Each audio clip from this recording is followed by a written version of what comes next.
You might feel a little bit of pressure to carry all the things we're going to ask you to carry in your everyday carry kit.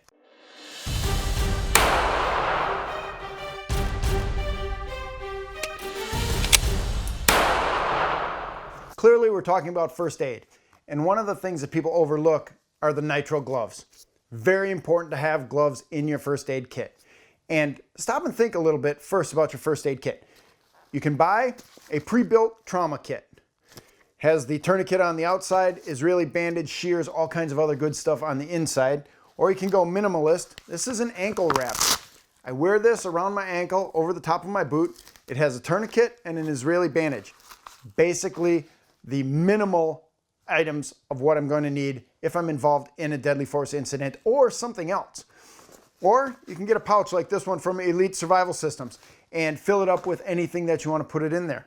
When you're putting together your first aid kit, and this is some Russian surplus bandages, what I'm going to tell you to do is buy at least one extra bandage for what you should put inside your first aid kit. For the simple reason that you want to open up your bandages and see what they look like inside there, especially if you're buying surplus, so that you know what they look like and how you'll be able to use them. This is a compressed bandage with 2 big pieces of gauze and plenty enough wrap that you could use it as a tourniquet in a pinch or just as a compressed dressing if somebody's cut and bleeding really badly. So, getting back to the gloves. This is a pair of gloves inside a little pouch from a company called CountyCom. They make tiny little pouches. This just hangs on your belt and disappears. You'll always have a pair of nitrile gloves with you. Or you can get this pouch without the clip and drop it right in your bag and utilize it there. But why are we talking about gloves and what's important about it? If you're involved in a deadly force incident, or if you show up on the scene of an accident and there's blood all around, you're dealing with bloodborne pathogens. You don't know what's in that blood, so you want to protect yourself. So you put on your gloves, you call 911, you get involved, you help out. Now it's all over. What do you need to do? You've got to take the gloves off properly.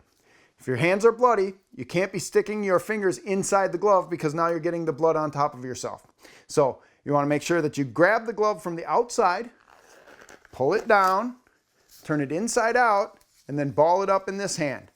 Then this hand goes inside the glove, not touching the outside, and turning it inside out so the other glove is trapped inside there.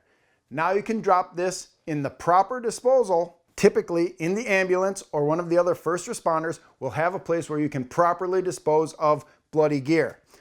That's why it's always important to call 911 if you're rendering first aid. 1, you want to get some professionals there to help you out, and 2, you want to make sure that everybody knows you were there to help and you can properly dispose of the stuff that you used. Let's keep this conversation going. What do you carry every day as a first aid kit? If you're carrying a gun, you might have to use it, or one might be used against you and you might have to provide self-care, or you might come upon an accident. What are you going to do? First aid training and first aid gear is not anywhere near as sexy and exciting as firearms training and guns and knives, but it's very important. You need to use it. Tell us what you carry every day in the comments section down below. I'm Kevin Michalowski, editor of Concealed Carry Magazine. If you like these videos, please share them with all your friends and remember to subscribe to this page. And click that notifications bell up in the corner. We'll notify you every time we come out with a new video.